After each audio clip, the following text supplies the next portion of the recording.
Hey guys, it's V. I know it's been a minute. I took 2 weeks off in February to just hunker down and focus on writing my second draft, but now I am back and I'm super excited to get into all the juicy content and transparency about my publishing journey as we are finally moving forward in the process.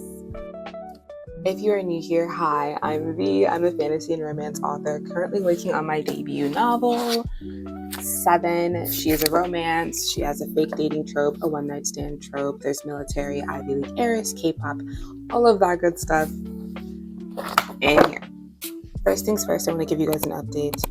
The 2 weeks that I took off to work on my draft did not go as planned. I was always planning to come back to socials on March 1st. I really just took a big break from TikTok and Instagram. Well, I was on Instagram communicating with friends, but not posting on Instagram. But I took a break from TikTok, Instagram, and YouTube.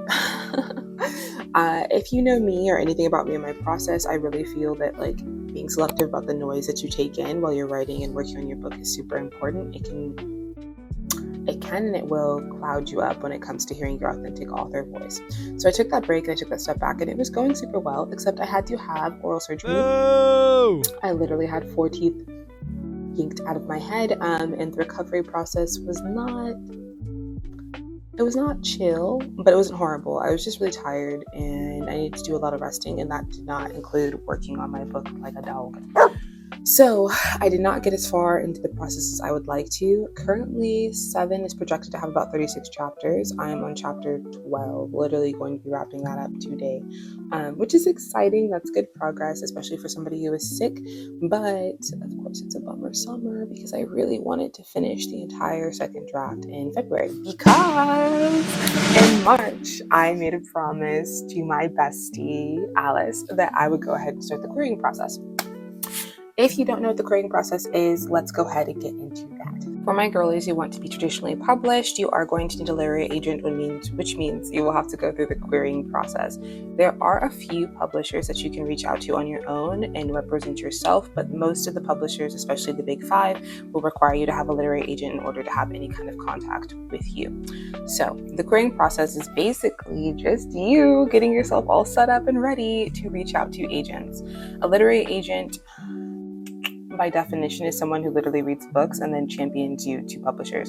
They're going to be the person who negotiates your contracts, how much you get in royalties, how much of your rights you keep, what creative license the company has. They're going to be your go-to person and really champion you. This is also important for when you do optioning or purchasing when it comes to movies. This is separate from publishing, but your literary agent will still be the person who's involved with those negotiations. So it's very important that you find a literary agent that believes in you, loves your story, and you connect with and have a good relationship with. You do not want to have a contentious relationship with your literary agent because they're about to be your ride or die, potentially for the rest of your career. So this is currently where I am at in my traditional publishing journey, is the querying process. So because I could not get as much work done on 7 as I wanted to, and I was still lined up to go ahead and do this with my friend Alice, I got my querying materials together, and so I'm going to share with you guys what your querying materials look like, or what they are. Okay, so while that might seem daunting, setting yourself up to reach out to literary agents and be like, hey, do you want to read my book? I would love if you read my book and represented me. It's not as scary as you think. First thing to know is you do not want to send your entire manuscript to an agent unsolicited. You want to query them. There are different ways to find agents. Currently, I'm using Query Tracker. That's been the best resource for me. And on there, you can find agents. You can find their wish list, which is the kinds of books that they're looking for right now. You can find out if they're even taking any queries at the moment, because some agents will cut off their listing and just be working with the clients that they already have. And then you can find out what they specifically want when you send your query materials. Some agents may be like, hey, go ahead, drop the 5 first pages of your book into the email. Other agents may ask for you to send the first 50 pages. Some agents will want you to email them. Some agents will want you to mail them. Some agents will want you to use the Query Tracker form on the website. So make sure that you do your research. Honestly, this part is the most time-consuming part, is looking through all of the agents at all of the agencies and finding the one that lines up with you the best. Do not mass send to a bunch of agents at the same agency, because you can only... So agency policy typically is that you can only reach out to one agent at each agency. So you want to be very selective about who you pick. If you get a rejection from that one agent, you cannot query another agent at the agency for another 6 months, I believe. You can check their policies on their websites, but for most of the ones I've been seeing, it's been a 6-month wait time before you can do it again. Unless you make a really drastic change to your manuscript in that time, you can requery the same agent within that time period normally. But again, check the website, find out what is okay and what is kosher. You don't want to get blacklisted by a whole agency just because you didn't take the time to read and do a little research. Second thing is that all agents are going to ask for your book to be as polished as possible when you send it. Although they will probably have recommendations and changes to your manuscript, they're not trying to slosh through a messy, not completely put together kind of piece. It's a lot of additional work that they don't have time for because again, they have other clients. So they're going to want your manuscript to be as polished as possible. That's why when people ask me, Veranda, why do you have an editor when you're going to traditionally publish, knowing that traditional publishers will have you work with another editor? It's because I want my baby to be as polished and pretty as possible when I send it to a querying agent, because I want them to see it in its best light possible and be able to actually see the potential at the diamond in the roughness and not be like, this is a pile of coal. Where's the diamond at? No, I'm going to work with Cameo, my editor, and make sure it's polished up real nice and they can see that it's a diamond and it just needs a little extra so that it can be published. So make sure that your manuscript is done. It does sometimes take anywhere from a month to 2 months to hear back from a literary agent. I have been seeing lately though that they're responding a lot quicker. I don't know if it's because we're into the new year and they're looking for new books to go ahead and crank out. Fall is a big time for books to come out, like blockbusters, movies, new books, those kinds of things. So they may be on the hunt right now to go ahead and get their hands on manuscripts. So I would recommend making sure that it's done-ish and finished and polished. So that way when they ask for a full request, you can go ahead and just send it along and not miss an opportunity because you were not ready. Third, things you will need in your querying process. Now, again, this is different and depends on every agent at every agency. It can vary a little bit. There's some agents who want the first 5 pages of your book, and there's some agents who want the first 50 or the first 2 chapters, whichever is longer. Now, the other things that they may be looking for is, sorry guys, I have my laptop because I cannot remember this off the top of my head, is they're going to want to know the genre and word count of your book. This is when, if you watch me on TikTok, I was saying your word count really does depend on your genre. The fact that your book is over the average word count for the genre can easily discredit you for an agent who has hundreds and hundreds of queries coming in and they're reading through and they're like, oh crap, you know what? This is a romance and it's 120,000 words. I'm not dealing with that. We're going to have to cut so much stuff, do so much work. I don't have time for it. Moving on. Do you know what I mean? So do the research for that part, especially. You're going to want a tagline, and a tagline is kind of like this really short little blurb that describes what happens. It doesn't need to be crazy intriguing. It can be super blurb and succinct. Here, let me find the one for Harry Potter super quick. I found the one that we studied in film school, because in film school we study taglines, and it's literally no floweriness, no nothing. It's literally an orphaned boy goes to a school for wizardry. That's literally it. That's it. That's Harry Potter's tagline. So basic, succinct, what is happening, the end. Not like he goes to a school for wizardry and learns about destiny and fate and discovers his powers. That's great. That's for your blurb, which is the next thing, but your tagline is not that. After your tagline and after your blurb, you're going to want to have a synopsis. Now, not every agent is going to ask for a synopsis. They may just ask for your blurb, which is, the little thing in the back of the book that talks about your main characters, your main plot, the main conflict, and then the ending. Whether you want to make a solid ending and it's the resolution of the book, or you want to have an intriguing ending, that is totally up to you, but that's normally what your blurb is. The other thing that they might want is a synopsis, which is normally 1 to 2 page summary of the entire book with all of the spoilers, every single thing that happens. So yeah, it's good to have that on hand so that if somebody requests it, you don't have to go be like, what is it? It's just good to have it on hand. So go ahead and get that together. I personally still have to work on mine. Don't come for me. So after your synopsis, the next thing you'll need is your comps. Your comps is just short for comparable titles, and it really just helps your agent place where your book would fit in the industry and as far as marketing goes. So they don't know, if you're oh, my book is funny and irreverent and all these things, it's that's cool, but what is it similar to so I can place your audience? What kind of readers would like this book? Who are we marketing to? Who are we pushing to? When we go to the publisher, what am I going to tell them? Am I telling them it's the next Twilight? Please don't say that because that's really overused. But what am I telling them, right? Okay, so for example, It's usually going to be a combination of a couple different titles, especially if your book has like a complex kind of like storyline. For 7, I'll read you the one that I wrote. 7 has the resonant tone and fake dating trope of To All the Boys I've Loved Before, a forbidden celebrity romance similar to The Idea of You, and the hidden identity aspect of Royally Screwed. It also explores cultural clashes and personal growth reminiscent of modern K-dramas like Shooting Stars.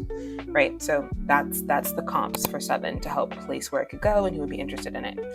You can even do comps for your characters. I did this because my characters they're more than just like rom-com characters. They have some complexity with the things they're dealing with as far as their trauma and their personal growth arcs. And so I did comps for my characters as well, and it could sound something like this. As far as character arcs, Michelle's journey of healing and self-discovery is reminiscent of Eleanor Oliphant's, and Eleanor Oliphant is completely fine, while Hadrian's struggle to balance his public and private selves echoes the themes explored in The 7 Husbands of Evelyn Hugo. I don't know why I picked the most complicated names, but anyway, so that's what your comps will look like. If you're having a hard time like figuring out what your comps are, you can Google and like kind of look in. This is like a fun part of like working on your book, where you start to look around and see like, okay, what are the defining tropes, the defining themes, and what other books have these things. And this is when you would go and watch them, you would read them, do your little research, and be like, okay, which one is the most like mine? This does not take away from the fact that your book is original. It just does help people place it because they haven't read it yet. You're still trying to get an agent to give it a chance. So you want to like be like, you know what? Did you love that book? Did you love that movie? I've got a rec for you. Treat it like that. Literally just like that. It's not. After comps, it's that 5 pages or 50 pages or first 3 chapters that I was telling you about that you want to go ahead and have ready and polished and perfected. My best suggestion is that you read it over yourself, do some editing, but also get your critique partners, your friends, your betas, whoever, to like just look at that section of the book and be like, hey, based on this, would you be like, oh damn, yeah, give it to me, I want to read it, bring it over here? Or are you like, this has some problems, this needs some things fixed? For example, this gets into my update a little bit of like how I've been since last time I was here. I wrote 7 originally in chronological order, and if you know anything about 7, you know there's a one-night stand. They say bye-bye, and then they go back to their normal lives, and then they run into each other at an event that requires them to fake date each other in order to survive, so they don't have to deal with the consequences of their behavior. Yeah? Which is cute. It was fun. It was whatever. However, looking back at it, I was like, this is not boring, but it's not exciting. Everything is laid out for you in the very beginning. There's like very little intrigue, very little tension. It's just kind of like, right. So I decided to go ahead and chop off the front and go straight to the event where they run into each other again and they have to fake date. So the reader is now like, how do these 2 people know each other, and what the heck is this sesh, and why is he kind of like sketchy, like he's got some secrets going on over there, and like why is she what? And that's super fun because you get to learn more about my characters as far as like their decision making, what's important to them, and their personalities. Like I love the new first chapters. However, because all of this stuff that was in front of this event, and the event is an entirely different event, by the way. Yeah, Miranda, making life hard. Anyway, entirely different event than was in the original draft. There's some setup as far as like characters, like as more establishment of the stakes that are actually at hand and their day-to-day life in the sense of like how do they interact with people, all of that stuff, right? Like all of that I deleted because I just went straight here. So some of it has happened and it's like informing the new first chapters, but there's like not a way to talk about all of it in the first few chapters. So I had to switch the timeline around and basically pick all of it up and put it over here. But now they're totally and completely different events than they were over here. So that's been fun. It's made my brain hurt. I need a map to track all of the changes and all of the things. But the pacing is so much better. It's so much more intriguing. I'm really excited. I'm having a great time. But yeah, so you want to make sure that the sample that you're sending them is like the best you have to offer of your book. You're not going to get to choose, obviously, because they're going to ask for the first 5 pages or they're going to ask for the first 50 pages. So this is a really good time as a writer to establish, or I guess rather to figure out, are you wasting time? Is your pace slow? Are you saying anything at this point? What are you saying? And like, is it hooking you like it needs to hook you? So yeah, after that, you're going to compose all of it into a query letter and give them the option to request the full thing. If it's in a query form, they'll still have a spot for the query letter, and that'll basically be where you put your bio and then why you're reaching out to them specifically. You'll include things like your platforms, how big they are, and that kind of thing. And then you also just say like why you think the book is a good fit for their list. Everything else they'll probably have a separate category for based on what I've seen. Like the synopsis has a whole other place for it.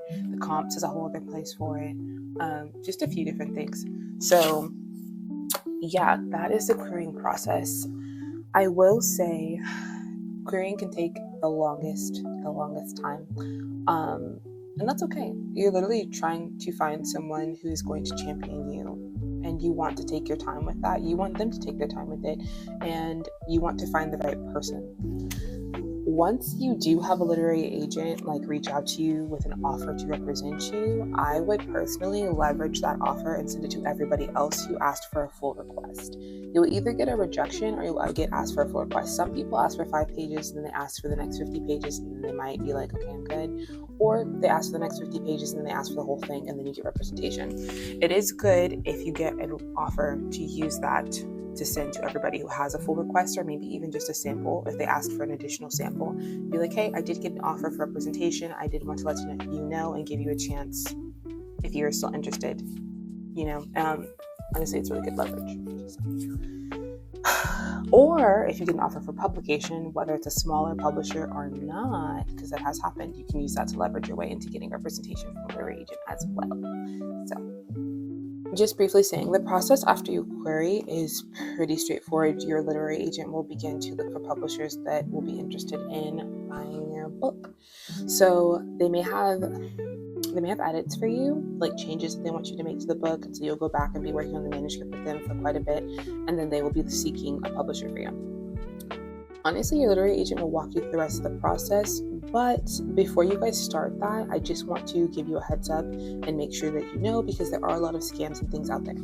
If you're working with a literary agent and if you're working with a publisher, neither are going to ask you for money for anything. You do not have to pay for representation by a literary agent.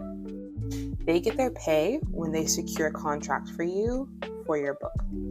The publishing contract will outline how much your literary agent gets. You can talk about this with them as you're deciding who you're going to pick in the first place, what their percentage is. I think the normal percentage, actually, I'm not even going to say what I think it is because I think it's inaccurate and I'm mixing it up with photography or real estate. But you can find out what their percentage is going to be. It should not come out of your pocket. You are not paying anything. You don't need to pay for representation. You don't need to pay for publishing and traditional publishing. So beware of anyone who asks you for money for any. Self-publishing is a completely different beast, and money goes out like that in self-publishing. So that's completely different. But you also have a lot more creative control, and a lot more hands on them. Oh yeah, that is traditional publishing and the query process in a little neat bow. For me, I guess this is the update portion of that because I didn't get as much done with my book and I'm only on chapter 12. I'm only querying agents who are looking for the first 5 pages of my book. I'm going to query about 5 to 10 and then I'm going to take a break for like a week, maybe 2 weeks. It depends on how quickly I can get through this second draft. For some reason, I have like this weird gut concern that if I query too many agents, I'm going to get a full request sooner than I'm expecting to get a full request. And I don't know why, I just cannot shake it. So I'm going to go ahead and do 5 to 10, and then I'm going to go back into these writing trenches.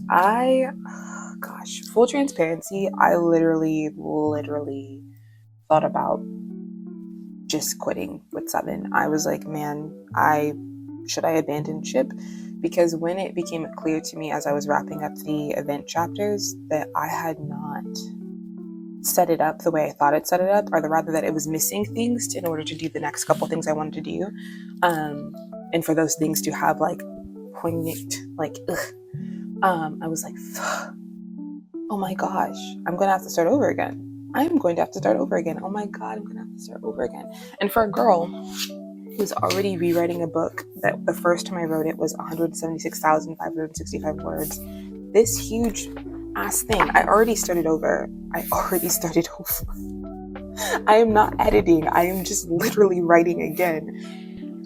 I could not fathom having made that mistake. And I feel like as authors, we often see people make content and talk about how the writing process is, I mean, we really just kind of hear a lot about like writer's block. Writer's block is the biggest thing, right? Like, I don't have any inspiration. I can't figure out what goes next. Like, I am blocked as a writer. But we don't talk about like all the other aspects of the struggle when it comes to being a writer and a creative being. Like, for instance, I ask myself all the time, am I telling the story right? Am I emphasizing the right things? Are the themes where they're supposed to be? Is a symbolism there? Like, I ask myself these questions pretty much on a daily basis because I want to tell the story the way that it deserves to be told and in the right way. Because there are several ways you can tell a story, and all of them will have readers walking away with a different lesson, a different moral, a different, like, they're just going to carry something different away with every version. So you worry sometimes, am I telling the right version? So yeah, I mean, sometimes you worry, like, is it a story or is it just like a fun thing I was doing, but there's absolutely nothing here, you know?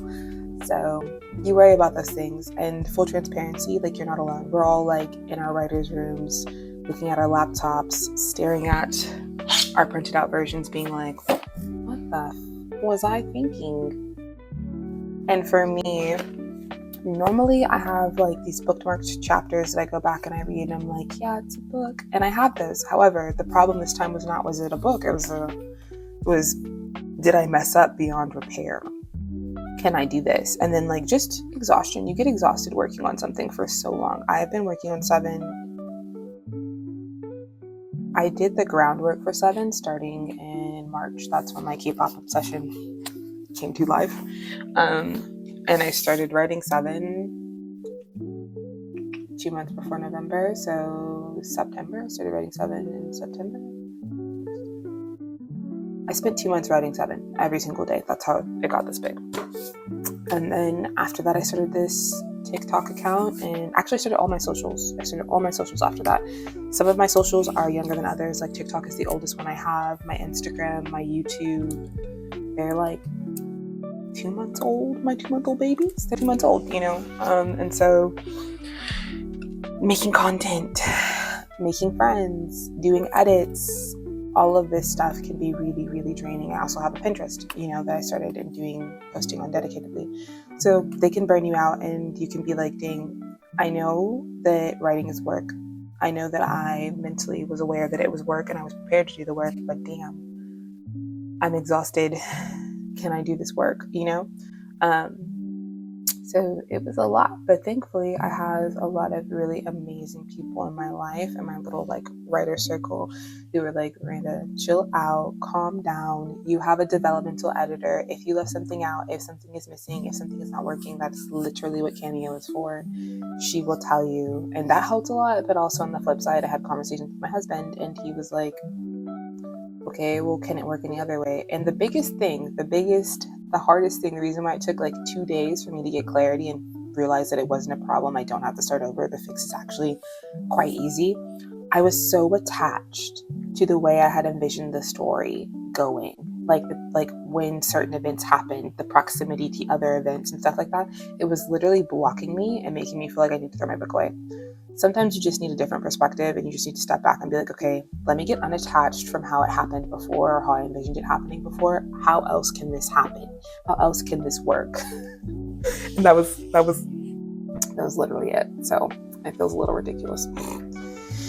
Anywho, that's life lately. I'm querying. I started on March 2nd. I think literally is day 1 of querying. I sent out my first query letters. Actually, today. They went out today, March 4th. Which is kind of fun because 4 is my favorite number. But they went out today and I will send out a couple more. But after that, I will just have my head down, really grinding out these chapters and getting them to where they need to be, getting feedback from my critique babies. Once I hit a certain point, I'm going to send it to my editor. I'm not due to send the whole entire thing to her until April. But she's such a kind and lovely and amazing person. I literally love her so much. She's the best. She's also worked in traditional publishing, so I just feel really safe with her.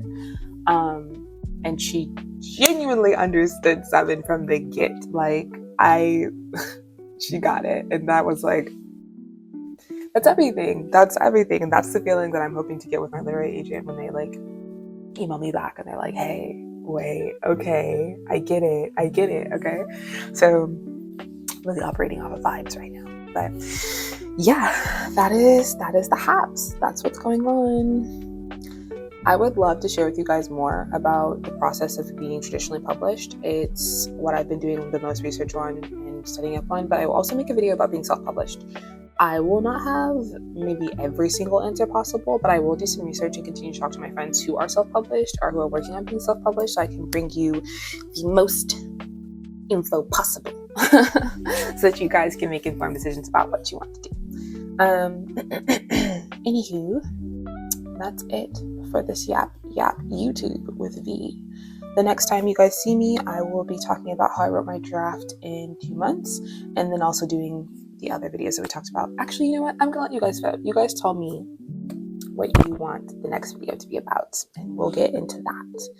Anyway, until next time, I'll catch you guys later. Oh, my love. Oh, JK, please remember to subscribe, like, comment, and share. That makes my day. Okay, bye.